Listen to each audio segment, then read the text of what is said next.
Let us start. Hello.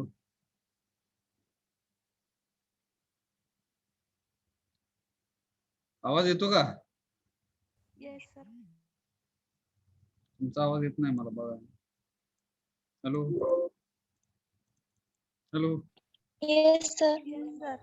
हा, कुठपर्यंत आलो आपण?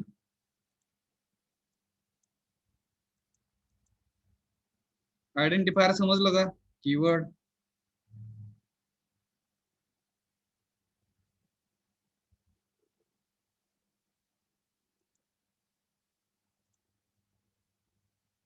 कुठपर्यंत आलोय आपण? हॅलो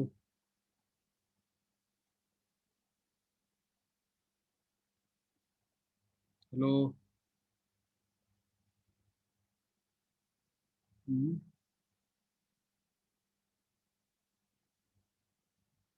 Identifier झालतं. ठीक आहे. समजलं का मग ते? नाव कसं द्यायचं व्हेरिएबलला बरं का? Names which will be giving to the variables, whatever names will be giving to the variable, these names are called as identifiers, and there are certain rules. So first rule is what? Whatever keywords we have seen, these keywords we cannot use as an identifier. This is the first rule. Second rule is what? Identifier we cannot start with digits. If we'll be starting with digits, it means first alphabet. If first alphabet of an identifier is digit, then it is not allowed. It will throw an error. It is invalid identifier. But digits we can use. So first letter should be either alphabet or underscore symbol. First letter should be either alphabet or underscore symbol. That is allowed. But it should not be digit. So this is the first rule. Second rule is what? Blank spaces are not allowed in the identifier. So example also we have seen area, blank space, off, blank space, circle. This is invalid identifier. This is invalid name of the variable. But if we are not giving any blank spaces, so this is valid. Fourth rule, where we understood only underscore symbol can be used. Other than underscore symbol, we cannot use any other symbol in name of the variable. बरोबर का? Hello. Yes. Yes, sir. And while giving the name of the variable, one suggestion also I give to you: you use a small number of characters in the name of your variable. So for radius, you can use one example. For radius, you can use small r.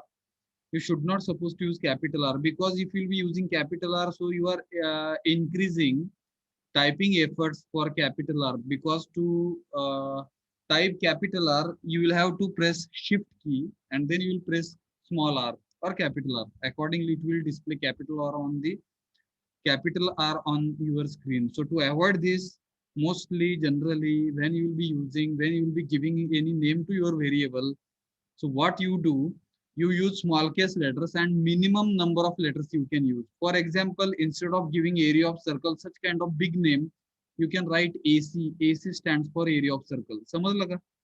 Hello. Hello. Yes, sir. Sir एवढं मोठं जरी variable घेतलं तर चुकलं असं नाही, पण एवढं मोठं व्हेरिएबल घेतलं तर आपल्याला तिकडे टाईप करत बसायला लागणार बरेच characters, alphabets. To avoid this, let us give small let us give a name to, while giving name to our variable, let us use less number of characters. And if we are using less number of characters, and we will use small case letters, if we will do so, so by doing this we are reducing our typing efforts. त्याच्यासाठी हे छोटंसं लिहायचं. मोठं लिहिलं तर चुकलं असं नाही, पण छोटं का लिहायचं तर टायपिंग एफर्ट्स वाचतात आपले. जाऊया पुढे. Hello. Yes sir. So C language is case sensitive language. It means capital A and small a and both are different. आता याचं एक छोटंसं एक्झाम्पल बघून आपण जाऊया पुढे फास्ट. मी टर्बो सी ओपन करतोय. अजून एक काहीतरी सॉफ्टवेअर विद्यार्थी वापरतात आहेत. कुठलं सॉफ्टवेअर कोण आहे का इकडे? सांगेल का? दुसरं एक सॉफ्टवेअर आहे. Hello hello. सॉफ्टवेअरचं नाव कोण सांगेल का? मला काही जण स्क्रीनशॉट पाठवतात आहेत. गायकवाड आहेत का? गायकवाड.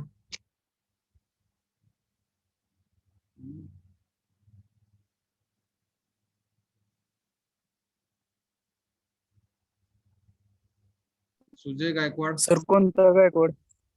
का? 2 गायकवाड आहेत. सुजय गायकवाड. सुजय का काय बघा नाव? सुजय. नाही सर, absent आहे त्याने. बर. त्यांनी कुठलं तरी सॉफ्टवेअर वापरतात आहेत वेगळं बरं का, तर ते Hello. वापरलं तरी चालेल. Hello sir. हा कोडिंग C++ आहे त्यासाठी. हा कोडिंग C++ बरं का.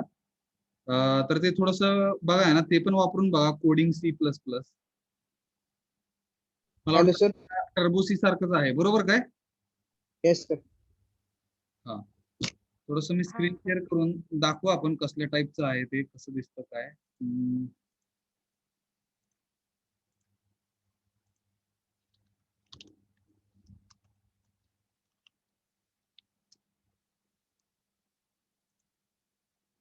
आयकॉन असाच आहे का? Yes. Hello. Yes sir. Yes sir. हा बघा ना, आयकॉन असा आहे, फक्त तिकडे मला वाटतं ब्ल्यू स्क्रीन येत नाही ना, ब्ल्यू स्क्रीन येत नाही आणि थोडस वेगळं कलर वगैरे येतं. आणि आपण जसं प्रोग्राम करतो तसं एक्झिक्यूट होतं का काही चेंजेस करायला लागतात, ते पण थोडस बघू आपण नंतर. तुम्ही ट्राय करा आधी, आपण जसं प्रोग्रामिंग करतो तशा पद्धतीने करता येतं का? येतं का? हॅलो. येते सर. फक्त मला वाटतं काही वेळेस ही खालची एक शेवटची लाईन दिसते एक्स्ट्रा, जी अननेसेसरी दिसते. Am I right? हॅलो. जी दिसायला नाही पाहिजे actually. Process completed press enter असं काहीतरी दिसतं. येस. Yes sir. आणि सिम्बॉल्स असे वरच आहेत त्याला. सिम्बॉल्स वर आहेत म्हणजे? म्हणजे ते कीबोर्डच्या वर पण दिसतात म्हणलं आणि आत पण दिसतात. हा म्हणजे सोपं आहे वापरायला, इझी आहे. येस. Yes sir. हा मग ज्यांना कोणाला ते टर्बोसी ऍप्लिकेशन वापरायला येत नाही त्यांनी हे वापरलं तरी चालेल. ह्याची लिंक मी लेक्चर झाल्यानंतर ह्याची लिंक मी पाठवतो, हे पण डाउनलोड करून बघा. जाऊया पुढे. Yes sir.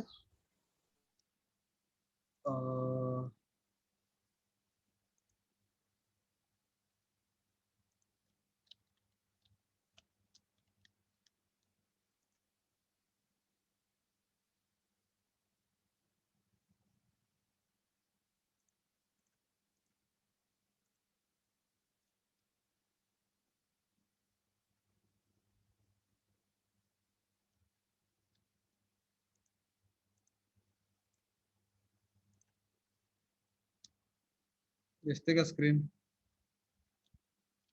Yes sir.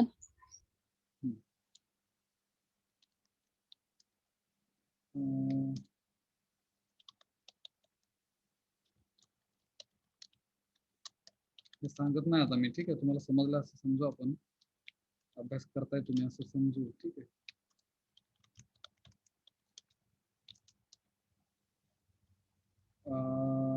केस सेन्सिटिव्हिटीचा अर्थ समजून घेतोय आपण. बघा ना, इंट ए असं डिक्लेअर केलं मी आणि जर मी capital A is equal to 10 लिहायला गेलो तर तो एरर फेकतो. समजलं का हे case sensitivity? Hello. Yes sir. Yes, sir. त्याला खालचा कॅपिटल ए हा डिफाईन्ड आहे हे कळणार नाही. आपण स्मॉल ए डिफाईन केला, जर स्मॉल ए वापरला तर सगळ्या प्रोग्राम मध्ये स्मॉल एच वापरायचा. येस. Yes sir. बर. वॉर्निंग आली, वॉर्निंग का आली तर ती प्रिंट आपण केली नाही ना. जे काही इनपुट घेतलं ते कुठेतरी आउटपुट स्क्रीनवर दाखवायला पाहिजे. Is equal to %d comma ampersand a. जर एम्परसँड ए, हा अजून एक गोष्ट, एम्परसँड ए हे प्रिंटएफ मध्ये लिहायचं नाही. हे आपण पॉइंटर चॅप्टर मध्ये ह्याचा अर्थ समजून घेणार आहोत. एम्परसँड जो काही सिम्बॉल आहे तो फक्त स्कॅनएफ मध्ये आला पाहिजे. आपण पॉइंटर चॅप्टर पर्यंत जोपर्यंत जात नाही तोपर्यंत प्रिंटएफ मध्ये एम्परसँड वापरायचं नाही. Ampersand symbol you should not supposed to use in the printf function till pointer chapter. pointer chapter मध्ये हे क्लिअर करू आपण. काय अडचण? हॅलो. हो sir.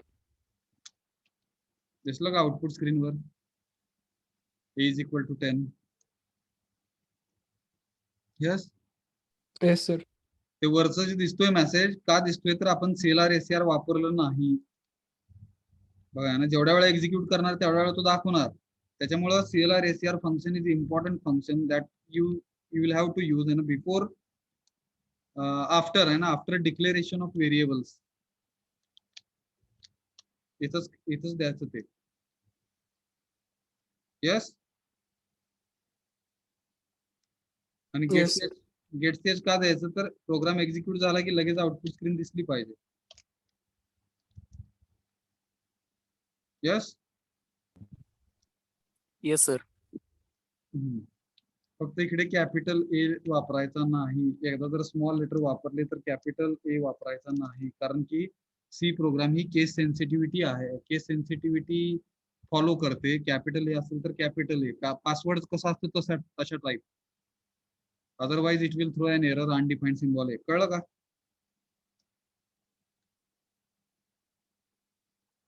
Yes. Yes, sir. Yes, sir. So about third C token, मग 2 सी टोकन बघितले आपण. Keyword is the first C token, then we have seen identifier. Now let us move towards third C token, ज्याला आपण special symbols म्हणलेले आहेत, आणि हे already आपण बघितलेले आहेत. यस. हे सगळे सिम्बॉल ऑलरेडी आपण बघितलेले आहेत. Yes. Yes, sir. Let us move towards C token number 4, constants. आता कॉन्स्टंट्स म्हणजे काय ना, constant is the entity whose value we are not changing म्हणू आपण थ्रू आउट आवर प्रोग्राम. आणि त्याचं बेस्ट एक्झाम्पल त्याच्यासाठी आपण प्रोग्राम पण घेतलेला आहे. पायची व्हॅल्यू जी काही होती ते व्हेरिएबल मध्ये आपण अशी वापरली 3.14.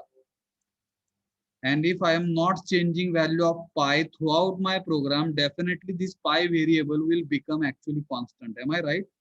Hello. Yes. Yes, sir. Yes, sir. Suppose you are using g variable and g for acceleration due to gravity, its value is also constant 9.81. And if you are declaring such kind of values throughout your program, if you are not changing values of some of the variables, these variables we can consider them as constants and it will automatically become constants. Constants म्हणजे अशा entity ज्यांची value आपला programme पूर्ण execute होतोपर्यंत change होत नसतात. अशा एंटिटीजना आपण constant असं म्हणतोय. काय अडचण?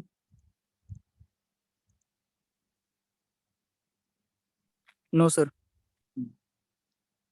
मग तिकडे 2 टाईपचे कॉन्स्टंट्स आहेत. ह्याचा थोडासा डिटेलमध्ये अभ्यास करतोय आपण. ठीक आहे, हे नंतर बघू आपण हे काय आहे. ठीक आहे.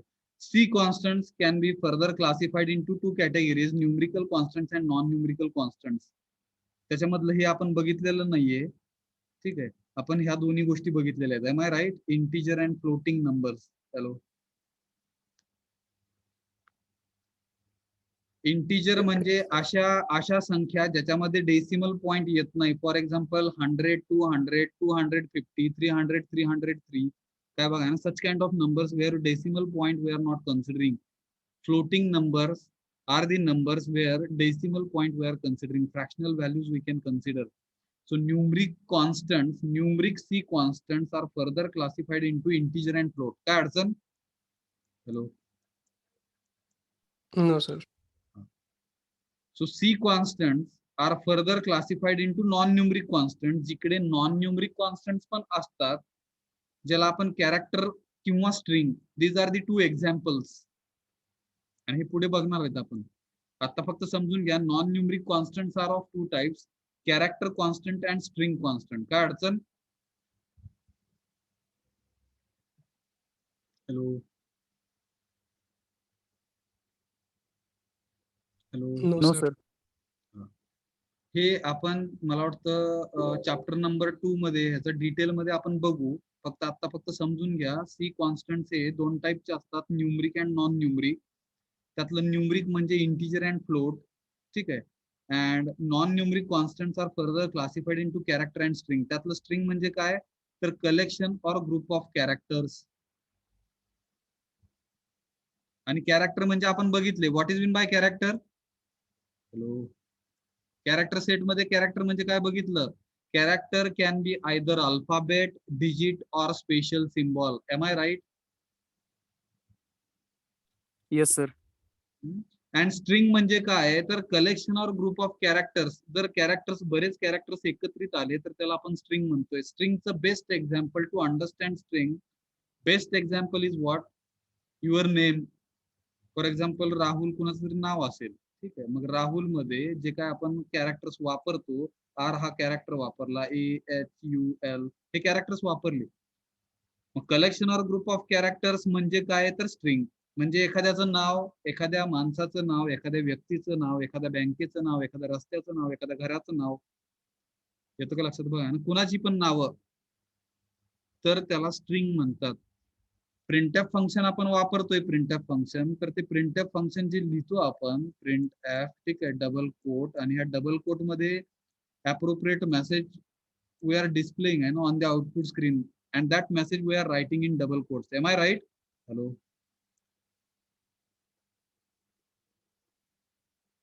So inside the double quote, what kind of messages you are typing, writing, all these messages are considered as string. समजलं का स्ट्रिंग म्हणजे काय? हॅलो.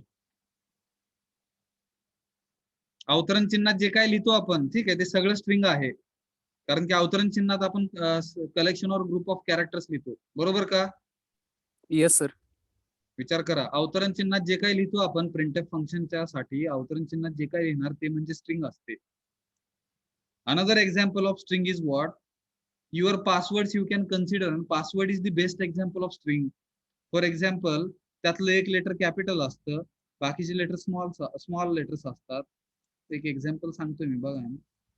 स्वेरी, त्याच्यामध्ये एक सिम्बॉल येतो, special symbol @1 2 3. This is the best example. आणि passwords are the best example of string. आणि character म्हणजे काय? Capital A to capital Z, small a to small z, digits from 0 to 9, and all special symbols are considered as character. And string is collection or group of characters. समजलं का? Yes. Hello. Yes sir. तर ही माहिती इकडे दिलेली, ही वाचा तुम्ही, लिहून काढा आणि तुम्हाला समजेल नॉन न्यूमरिक कॅरेक्टर, कॉन्स्टंट्स वगैरे कसे असतात. ऍक्च्युली नॉन न्यूमरिक जे आहेत ना, non numeric constants, this non numeric constants will be using from chapter number 2. पण इथे थोडीशी माहिती दिलेली आहे, वाचा. आहे ना, समजली तर समजून घ्या, नाही समजलं तर आपण चॅप्टर नंबर 2 मध्ये समजून घेऊ आपण ते. इकडे एक एक्झाम्पल पण दिलेलं आहे. Character constants, if you want to understand character constants, so single character, and that single character you can mention in the single quote. जर असं लिहिलं गेलं, बरं का, सिंगल कोट मध्ये एकेरी अवतरण चिन्हामध्ये जर कॅपिटल Y लिहिलं गेलं तर हे कॅरेक्टर कॉन्स्टंट झाला. हॅलो. किंवा हॅश सिम्बॉल जर मी घेतला आणि तो हॅश सिम्बॉल जर एकेरी अवतरण चिन्हामध्ये घेतला मी, तर हा कॅरेक्टर कॉन्स्टंट झाला. It means single character which will be denoted in single quotes, it will be considered as character constant. कळलं का? Hello. Hello. Yes sir. And string constant म्हणजे काय, तर नॉन न्यूमरिक कॉन्स्टंट आहे हा. and more than one characters we are using together. एकच character असेल तर तो कॅरेक्टर कॉन्स्टंट. पण जर एकापेक्षा जास्त कॅरेक्टर्स एकत्र आले तर त्याला स्ट्रिंग म्हणायचं. फॉर एक्झाम्पल, जर मी येस, ठीक आहे, बघा, एक एक्झाम्पल समजून घेऊ. वाय फॉर येस आहे असं समजू. आणि मग YES असं जर मी वापरलं डबल कोट्स मध्ये, तर तो स्ट्रिंग झाला, ती स्ट्रिंग झाली म्हणू आपण. आणि एकेरी अवतरण चिन्हात जर कॅपिटल Y वापरलं तर ते सिंगल कॅरेक्टर किंवा त्याला कॅरेक्टर कॉन्स्टंट असं म्हणू आपण. समजलं का? Hello. Yes. Yes, sir. Most of the times, if suppose you are playing games, video games or mobile games, at the end of suppose game is over and our machine, a computer or laptop will ask, do you want to continue? Such kind of message will be displayed. And if you will press Y key from your keypad, so machine will try to understand your input. It means you want to play game again. Am I right? Hello. Yes, sir. मग तिकडे keyboard वरून keypad वरून Y press केलं की काहीतरी होतं, मशीनला समजतं yes you want to play game again, and game जी काही आहे ना, once again program get started. application start होतं, program start होतं. Actually game, if you will consider, it is one program. That program is written and that program we are executing. After executing that program, actually game starts. Game म्हणजे काय बघा, विचार करा ना, what is meant by game? Gaming applications. These are the applications where actually developers, they have written programs and they are earning in काय बघा ना, lakhs and crore rupees, and we are playing it. And logic समजण्यासाठी game खेळली ठीक आहे ना, logic पुरतं समजून घ्या what is been by game वगैरे आहे ना, मोबाईल फक्त त्यात ऍडिक्टेड होऊन अडकून नाही बसायचं. त्यांचा ते तिकडे धंदा करायला लागले, तिकडे बिझनेस करायला लागले, आणि आपल्या इकडे डोळे आणि आपण आंधळ व्हायला लागलो आपलं रिचार्ज मारून मारून. Hello, am I right? Yes. Yes, sir. जर कोण गेमचा ऍडिक्टेड असेल तर गेम खेळण्यात वेळ वाया घालवू नका. मला वाटतं रिझल्ट डिक्लेअर झाला तिकडे, किती जण पास झाले, किती जण फेल झाले. Let us not discuss it, but first of all and first preference, first priority, you have to give to your career. हा, जर गेम खेळून कोणाचं करिअर होणार असेल तर दाखला वगैरे इकडून काढून जावा, घेऊन जावा, ऍप्लिकेशन वगैरे लिहून ऍडमिशन कॅन्सल करून तिकडे गेमच खेळत बसा. आणि तिकडून जर काय अर्निंग होत असेल तर that you do it as a profession. Am I right? Hello, विचार करा ह्या गोष्टींचा बरं का. Yes, sir. So I hope you have understood what is meant by character constant and string constant. कळला का दोन्ही मध्ये फरक? मग इकडे एक एक्झाम्पल दिलेलं आहे, डबल कोट मध्ये जर स्वेरी लिहिलं गेलं तर हे काय झालं, स्ट्रिंग झाली. पण जर एकच कॅरेक्टर वापरलं गेलं आणि ते सिंगल कोट मध्ये एकेरी अवतरण चिन्हामध्ये, तर तो काय झाला, कॅरेक्टर कॉन्स्टंट झाला. समजलं का हे? Hello, Yes, sir. जाऊया पुढे. हे चॅप्टर नंबर 2 मध्ये डिटेल मध्ये आपण अजून समजून घेऊ what is how to use okay non numeric constants, character constant and string constant. हे चॅप्टर नंबर 2 मध्ये आपण समजून घेणार आहोत. फक्त आता एवढंच समजून घ्या, एकच कॅरेक्टर वापरलं गेलं एकेरी अवतरण चिन्हामध्ये तर त्याला कॅरेक्टर कॉन्स्टंट म्हणायचं, आणि दुहेरी अवतरण चिन्हामध्ये जर collection or group of characters if you are using, it is called a string constant. Yes.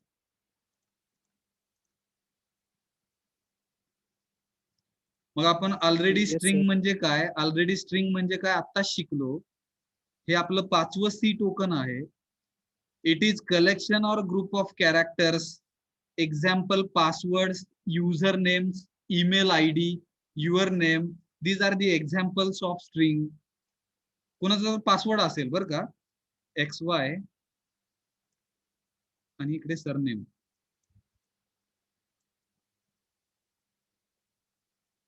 ह्याच्यामध्ये स्पेस वगैरे नसतो. ऑब्झर्व केला का बघा ना, स्वतःचा email I D @gmail.com dot येतो तिथे बघा. आणि बरेच काही सिम्बॉल्स आले, @ सिम्बॉल आला, डॉट आला, कलेक्शन और group of characters. So this is the email I D. For example XY, हे Y आहे, XY surname @gmail.com. This is the email address, and email address is the best example of string. Password is also best example of string. जे मगाशी मी सांगितलं, email I D, user name आहे. तुमच्या email I D मधलं ह्या @च्या आधीचं जे काही असतं त्याला युजर नेम असं म्हणतात. Hello, if you wanted to log into any kind of digital system, so usernames are required. With the help of username you can log into the system, and that system will ask your username and password. By entering username and password you can log into the system. To log into the system, username and passwords are required, and if you are not writing correct username and password, so it system will throw an error, incorrect, invalid password, incorrect username. Such kind of messages will be displayed by the system. Am I right? Hello. Yes, sir. तर हे कळलं बघा ना string. आपण जातोय पुढे. Now next thing which already we have seen practically, that is IDE. IDE. I means integrated, D means development, and E means environment. So Turbo C software, okay, or Turbo C Droid application you are using in your mobile. So such kind of applications are considered as IDE, ज्याला आपण integrated development environment म्हणूया. So environment आहे ते एक प्रकारचं environment आहे काय बघा, in which programmers are writing the programs and such environment is called as IDE. कळलं का what is meant by IDE? Hello. Integrated development environment तुमच्या मोबाईल वरती जे काही तुम्ही ऍप्लिकेशन इन्स्टॉल केलं ना, टर्बो सी ड्रॉइड किंवा दुसरं काय सांगितलं गेलं ते कोडिंग इन C++, असंच ना, नाव काय होतं विसरलं बघा. Coding C++. Coding C++. So these two applications, if suppose you are using in your mobile, so these applications are called as IDE, integrated development environment. And if you are using laptop or desktop, in such cases notepad you will find. For Windows operating system you will find notepad, and if you are using Linux operating system, so you will get gedit. gedit नावाचं notepad सारखंच application आहे gedit. जर तुम्ही कुठला operating system Linux किंवा Ubuntu किंवा काली Linux वगैरे असे काही ओपन सोर्स जर वापरत असेल तर तिकडे gedit आहे. आणि नोटपॅड हे कोणासाठी, विंडोज ऑपरेटिंग सिस्टम, हे मायक्रोसॉफ्टचं प्रोडक्ट आहे असं म्हणू आपण, ऍप्लिकेशन आहे म्हणून. So in this application also you can write your C program, but to compile your program what is required? Software is required like Turbo C. So it's better to execute. Compiler is required actually. नुसतं notepad वरून आपण program execute नाही करू शकत. Compiler is required. So turbo C is the application where you are getting notepad kind of facility, along with notepad kind of facility you are getting compiler also. It means you can execute your program. Am I right? Hello. समजलं का IDE म्हणजे काय? Integrated development environment. Hello. Yes, sir. आता हे मी सांगत नाहीये बरं का, हे मला वाटतं लॅपटॉप किंवा डेस्कटॉप साठी ह्या शॉर्टकट कीज आहेत. जर तुम्ही मोबाईल वापरत असेल तर तिकडे मला वाटतं फंक्शन कीज तुम्हाला नसतात, बरोबर. मोबाईल वरती फंक्शन की बघितल्या का हो कुणी? F1 F2 F1 to F12 हा जर कीबोर्ड बघितला तर हा कीबोर्ड वरती F1 to F12 ह्या फंक्शन कीज असतात. त्या फंक्शन कीज मला वाटतं अँड्रॉइड ऍप्लिकेशन मध्ये त्या कीपॅड वरती येत नाहीत. Am I right? Yes, sir. Yes, sir. जर कोण लॅपटॉप किंवा डेस्कटॉप जर वापरत असेल तर त्यांनी फक्त हे अभ्यास करा. शॉर्टकट कीज आहेत ह्या म्हणून आपण. Function keys are the shortcut keys. With shortcut keys you can operate applications very easily. मग मी बऱ्याचदा काही फास्ट गोष्टी करतो ते हे असे फंक्शन कीज कीबोर्ड वरची वापरून करतो मी. फॉर एक्झाम्पल दाखवू आपण.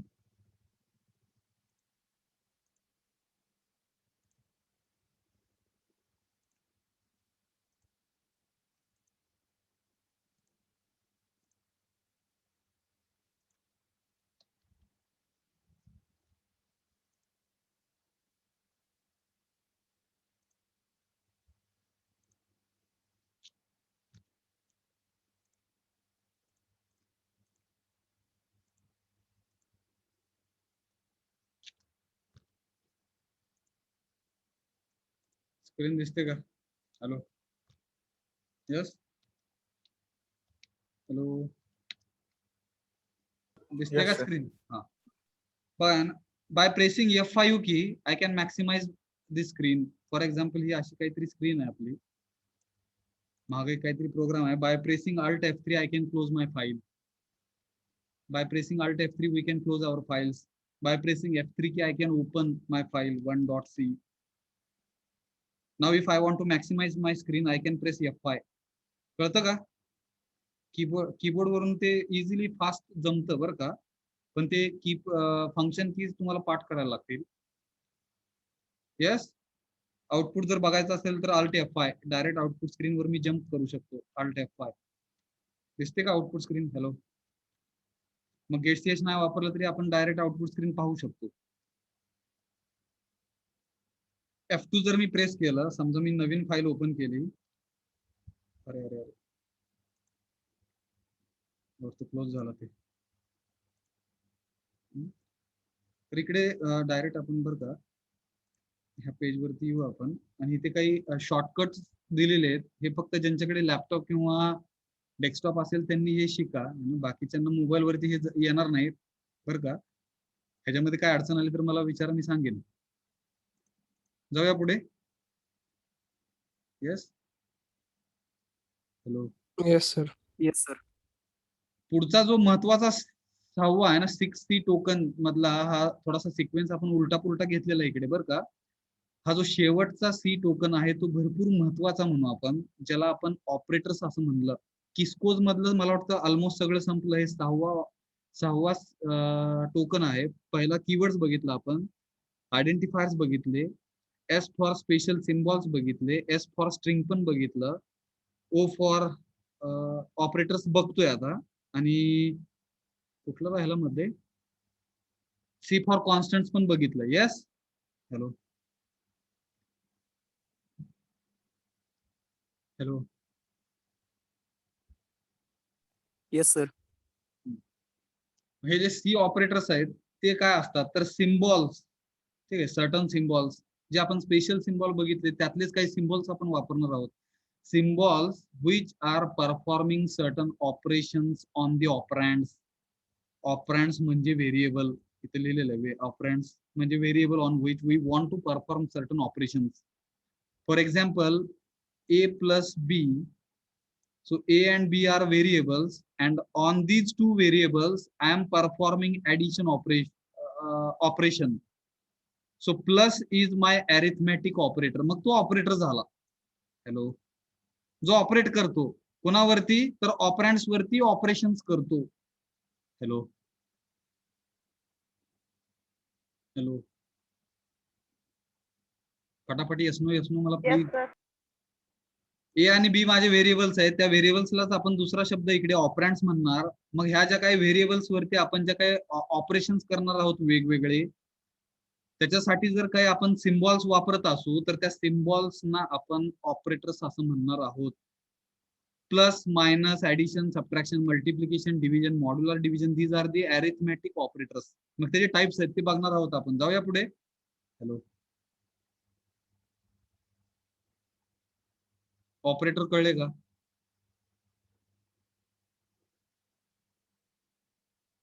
हॅलो. सगळे झोपले का बघा. आहे ना काय अवघड झालं, 3:45 वाजत आले. हॅलो. Yes sir. रिस्पॉन्सेस द्या नाही ना. एका दोघांनी जरी दिले तरी बास झालाय ना. मला तर एक जण कोणतरी जागा आहे असं समजून मी पुढे जाऊ, जरी तो जागा नसला तरी काय करणार बघा. आहे ना. समजलं का what is mean bye operator? Yes sir. Yes. Operands means variables, and on these variables, if you want to perform certain operations, so we will be using certain symbols, specific symbols, and these symbols are called as operators. आणि operand म्हणजे काय तर variable on which we are performing some operations with the help of operator, असा अर्थ आहे त्याचा. सोपं आहे हे, मी जास्त आता जात नाही आतमध्ये, ठीक आहे. मग ह्याचं क्लासिफिकेशन आहे. C operators are further classified into main 3 categories. ही पहिली कॅटेगरी म्हणू आपण, ज्याला आपण युनरी ऑपरेटर्स असं म्हणू. Second category is binary operators, and third is ternary operator. Sorry. C operators are further classified into 3 categories: unary operator, binary operator, and ternary operator. Let us try to understand what is meant by unary operator. If operator you are using to perform operation on single operand or single variable, that operator is called as unary operator. काय अडचण? Hello. एकाच variable वरती किंवा एकाच ऑपरँड वरती जर तुम्हाला operation करायचं असेल तर त्याला युनरी ऑपरेटर म्हणायचं. Hello. Yes sir. For example ज्या वेळेस मी प्लस ए लिहितो त्याचा अर्थ काय झाला? ए हा पॉझिटिव्ह आहे मॅथ्स मध्ये. Yes hello. Yes, sir. Yes, sir. Yes, sir. मग ह्या ए वरती ऍक्च्युली हे प्लस ऑपरेटरनी काम केलं, सांगितलं की ए जो काही व्हेरिएबल आहे त्याच्यामध्ये पॉझिटिव्ह व्हॅल्यू स्टोअर झालेली आहे. पण मोस्टली जनरली जर तो व्हेरिएबल पॉझिटिव्ह व्हॅल्यू स्टोअर करत असेल तर आपण प्लस ए लिहित नाही. M I right? मॅथ्स मध्ये आपण डायरेक्ट ए लिहितो, ए म्हणजे प्लस ए. Hello. Yes, sir. Yes, sir. पण जर मायनस ए जर असा वापरला आपण तर इकडे अर्थ काय झाला, जर ए मध्ये 5 आपण व्हॅल्यू स्टोअर केली असेल तर मायनस ए चा अर्थ काय झाला, -5. Am I right? Yes, sir. मग इकडे मायनस जे सिम्बॉल आहे तो एकाच व्हेरिएबल वरती काम करत आहे, म्हणून ह्याला युनरी ऑपरेटर म्हणायचं. हॅलो, समजलं का? So unary plus, unary minus, these are the examples of unary operator where we can perform operation on single operand or single variable. कळलं काय? Yes, sir. मग हे समजून घेण्यासाठी बरं का, हे जे आहे ह्यातलं मला वाटतं हे आपण समजून घेतलं अरिथमेटिक ऑपरेटर्स. फक्त हे मला वाटतं थोडंसं सांगेल मी ह्याच्यामध्ये आणि ह्याच्यामध्ये काय फरक. बाकीचे मला वाटतं हे गुणाकारासाठी आहे, हे वजाबाकीसाठी, हे बेरजेसाठी, हे सांगायची गरज नसावी. फक्त ह्या दोघांमध्ये काय फरक आहे तो बघू आपण. त्याच्या आधी युनरी ऑपरेटर म्हणजे समजलं का? Yes, sir. असं ऑपरेटर जे एकाच व्हेरिएबल वरती काम करणार. त्याच्यामध्ये बघ unary plus and unary minus, these are the operators which are performing operation on single ऑपरँड.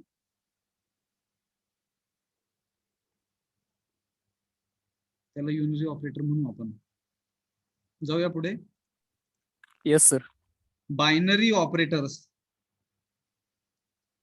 these are the operators which will perform operation on two operands. Binary म्हणजे 2 असा अर्थ आहे, युनरी म्हणजे 1, टर्नरी म्हणजे 3 असं पण लक्षात ठेवू शकतो आपण. Yes. Yes, sir. Binary operators are the operators which are helping us to perform operation on two operands or two variables. 2 variable वरती किंवा 2 ऑपरँड वरती जर आपल्याला ऑपरेशन करायचं असेल तर बायनरी ऑपरेटर्स युजफुल आहेत आपल्यासाठी. काय अडचण? इकडे एकच होता व्हेरिएबल युनरी मध्ये, बायनरी मध्ये 2 व्हेरिएबल्स असतात, 2 व्हेरिएबल वरती ऑपरेशन्स होतात. त्याचे मग 4 टाइप्स आहेत. Binary operators are further classified into 4 categories, number 1, number 2, number 3 and number 4. त्याच्यामधलं पहिलं जे आहे ते arithmetic operator, plus minus, multiplication, forward slash म्हणजे simple division and percentage symbol is modular division. तर ह्याचा आपण प्रोग्राम बघतोय आता आणि आपण समजून घेतोय अरिथमेटिक ऑपरेटर्स म्हणजे काय. जाऊया पुढे. हॅलो.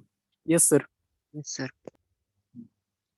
मी माझी स्क्रीन शेअर करतोय, मला 1 मिनिट द्या.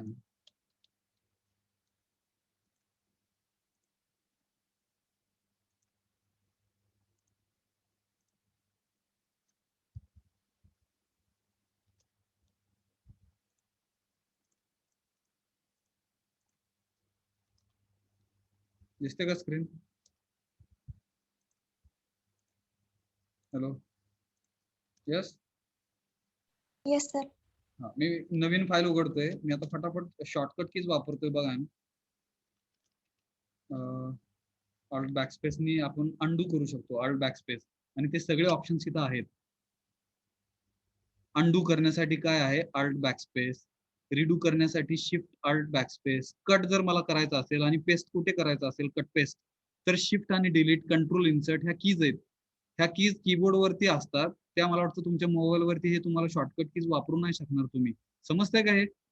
रन करण्यासाठी control F9, direct I can execute my program. Compile करण्यासाठी कीबोर्ड वरची फक्त F9 की जर प्रेस केली तर प्रोग्राम कंपाईल होतो. नाव henceforth to reduce म्हणू आपण, to reduce our time I will be using some functional keys and we are saving our time. काय अडचण? हॅलो. No, sir. बघा ना, मी काही पोर्शन सिलेक्ट करतोय, shift and upward arrow key I am pressing, shift and upward arrow key and I can select certain text, control delete I can delete. Hello. Shortcut keys पण मी सांगतो जाता जाता, बघा ना, जेवढ्या लक्षात राहतील तेवढं ठेवा. मग इकडे पहिलं जे युनरी ऑपरेटर आहे त्याचं थोडंसं समजून घेऊ. इंट ए बघा, प्रिंट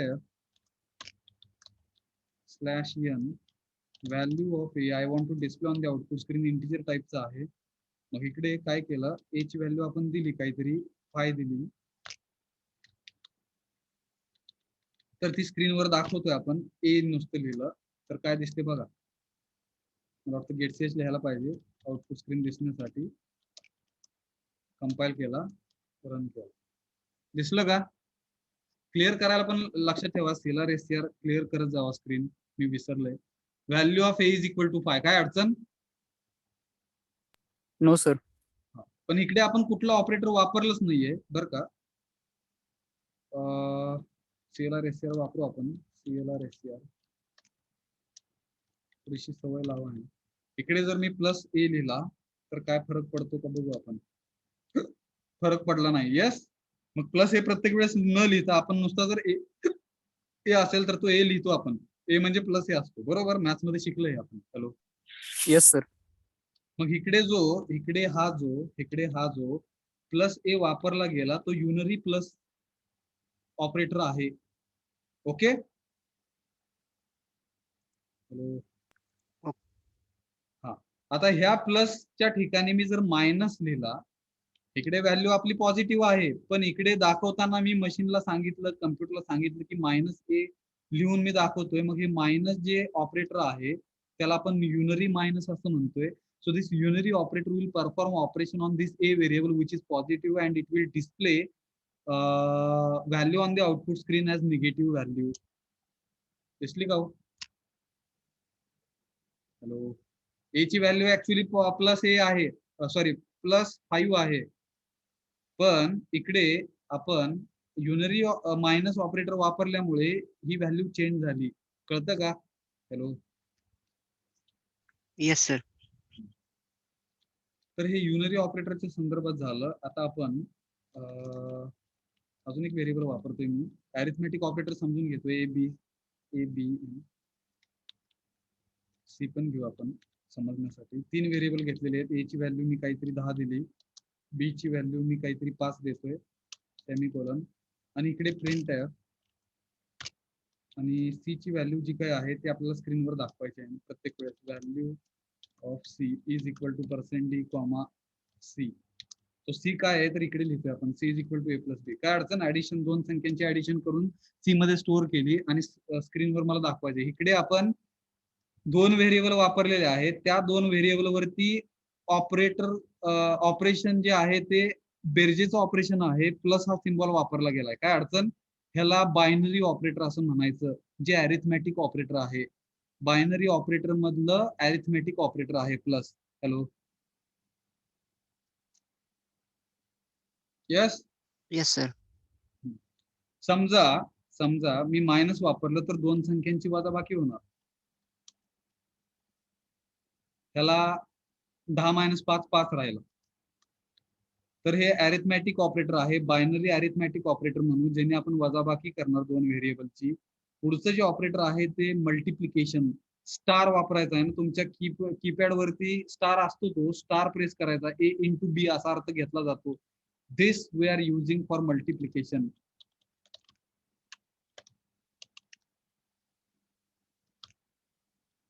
यस. 10 × 5 किती? हॅलो. 50. यस. हा, दिसलं का स्क्रीनवर? बघा. त्याच्यानंतरच फॉरवर्ड स्लॅश वापरणार आपण. ह्याचा स्क्रीनशॉट घ्या ना. मल्टिप्लिकेशन साठी स्टार आहे इथे वरती. मला वाटतं मेसेज बदलायला लागेल. इकडे मल्टिप्लिकेशन लिहायला लागेल. बघा, मल्टिप्लिकेशन घेतला का फोटो? हॅलो. मल्टिप्लिकेशन गुणाकारासाठी स्टार वापरणार. हॅलो.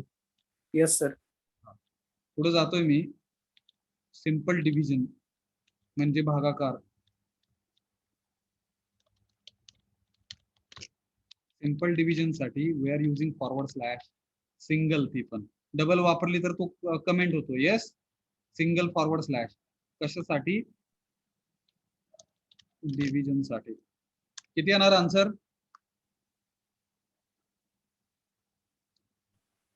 काय आता अवघड झालं. 10 / 5 किती येणार? 2.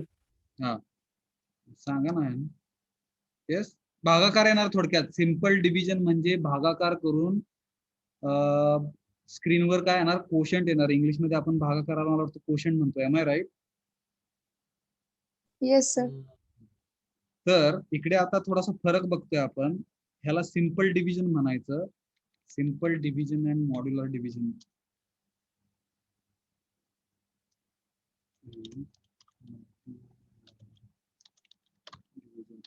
मॉड्युलर डिव्हिजन काय असतं ते पण ह्याचं समजून घेतोय आपण एकाच प्रोग्राम मध्ये. मग त्याचा स्क्रीनशॉट काढा. आणि डी एक व्हेरिएबल वापरलं, असे किती पण व्हेरिएबल आपण वापरू शकतो. D is equal to A modular division. ठीक आहे, बी लिहिलं सेमिकोलन, तर ह्याला काय म्हणतात, मॉड्युलर डिव्हिजन. हे कशासाठी, टू फाइंड रिमाइंडर. रिमाइंडर म्हणजे काय हो?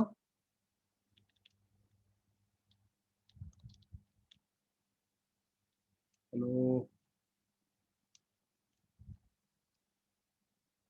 भागाकार केल्यानंतर बाकी उरते काहीतरी बाकी, त्याला रिमाइंडर असं म्हणतात. Am I right? Yes, sir. Modular division जे काय आहे ते बाकी फाइंड आउट करण्यासाठी आहे, आणि सिंपल डिव्हिजन जे आहे टू फाइंड कोशंट. बरोबर? Hello, yes sir. समजलं का? बघा आता जर मी एक्झिक्यूट केलं, सी ची व्हॅल्यू इथे दाखवली आपण, तशीच डी ची व्हॅल्यू दाखवतोय मी. बघा ना, control insert copy, shift insert paste, copy paste केलेलं आहे. डी डी F2 सेव्ह केलं. येस, F2 दाबलं की सेव्ह होतं. येस दाबायचं वाय साठी, कीबोर्ड वरचं येस दाबायचं. ठीक आहे. So value of C and D we want to display on the output screen. Now with the help of C we are performing simple division operation. 10/5 quotient म्हणजे भागाकार जो काय तो 2 येतो, म्हणून सी ची व्हॅल्यू 2 येणार. डी ची मात्र value A divided by beach केलेला आहे, पण बाकी किती उरली आहे? 10 ला 5 नी भागलं, बाकी किती उरली हो? 0. हा, पूर्ण भाग गेला तिकडे आहे, हे कळतं का? बघा 10 ला 5 नी भागल्यानंतर पूर्ण भाग गेला, बाकी 0 उरली, तर डी ची व्हॅल्यू ही 0 येणार. ती येण्यासाठी आपण मॉड्युलर डिव्हिजन ऑपरेटर वापरतोय. हे सगळ्यात महत्वाचं ऑपरेटर आहे, लक्षात घ्या. लॉजिक लिहिण्यासाठी आपण ह्याचा बराच वापर चॅप्टर नंबर 2 मध्ये करणार आहोत.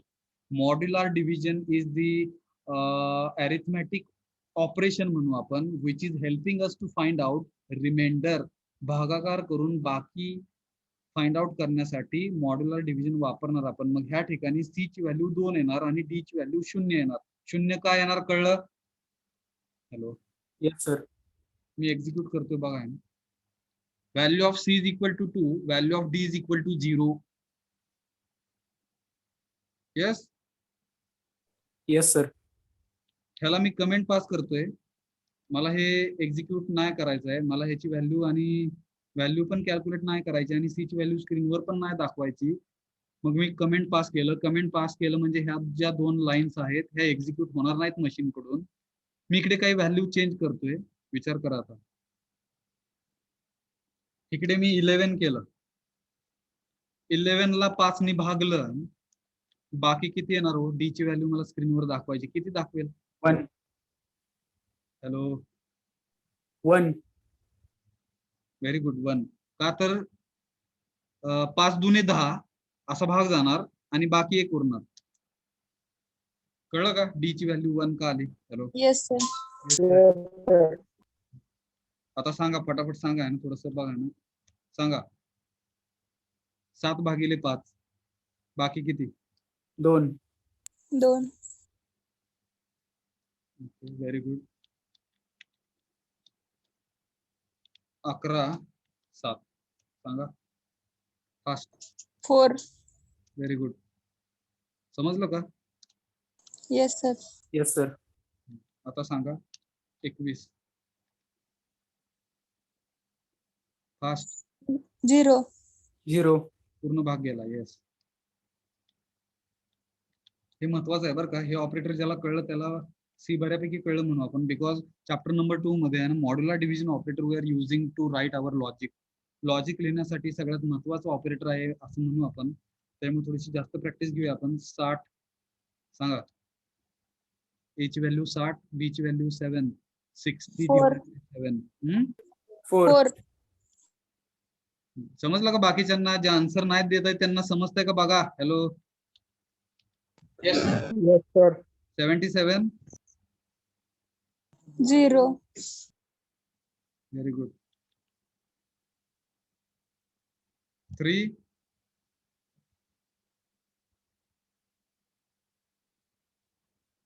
सांगा फास्ट.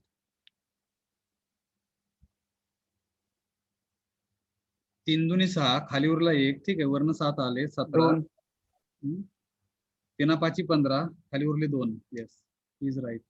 समजलं का? बघा ना, तोंडी यायला Yes sir. आपण yes sir सोप्या व्हॅल्यू घेतोय, तोंडी यायला पाहिजेत. आपण फर्स्ट इयर इंजिनिअरिंगला आहोत.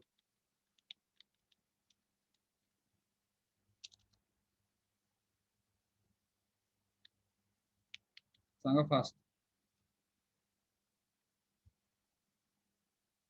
हॅलो, 0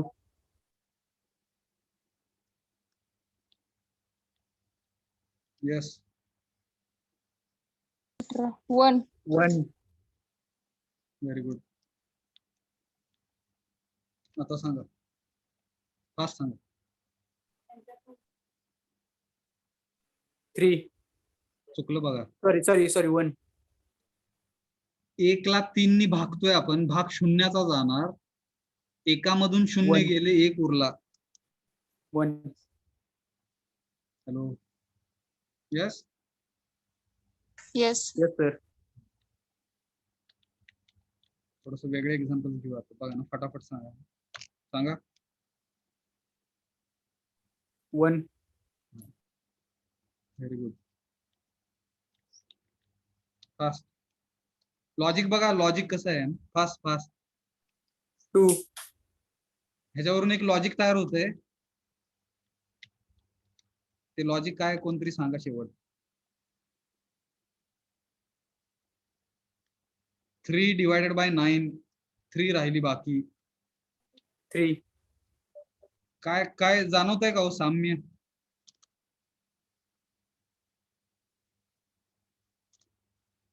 म्हणजे डिनॉमिनेटर जर मोठा असेल, समजून घ्या ना, डिनॉमिनेटर जर मोठा असेल न्यूमरेटर पेक्षा, भाग शून्याचा जातो आणि आपल्या न्यूमरेटर मध्ये जी काही संख्या आहे ती संख्या ही बाकी असते. Hello, Yes sir.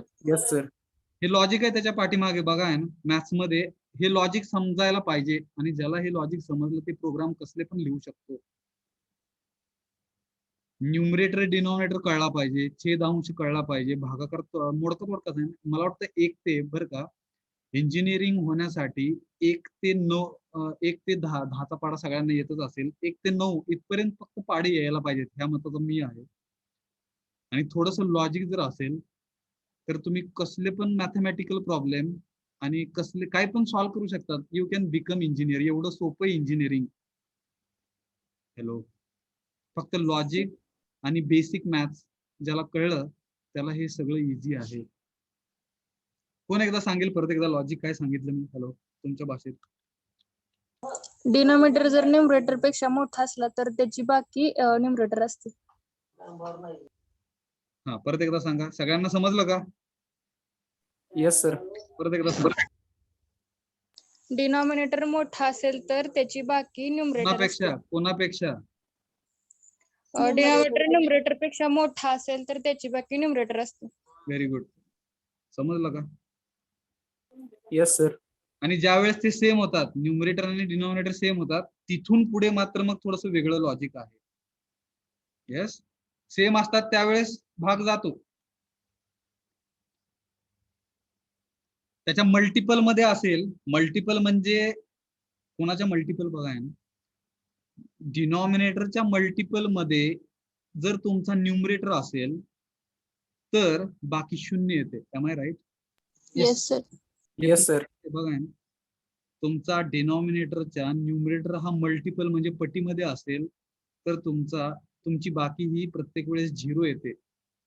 आणि जर तो मल्टिपल नसेल तर त्याच्या जवळच्या मल्टिपलनी भाग जातो, आणि त्या जवळच्या मल्टिपलनी जो काही भाग गेलेला आहे त्यातून ते वजा बाकी होऊन ती बाकी राहते. Yes, yes sir yes sir.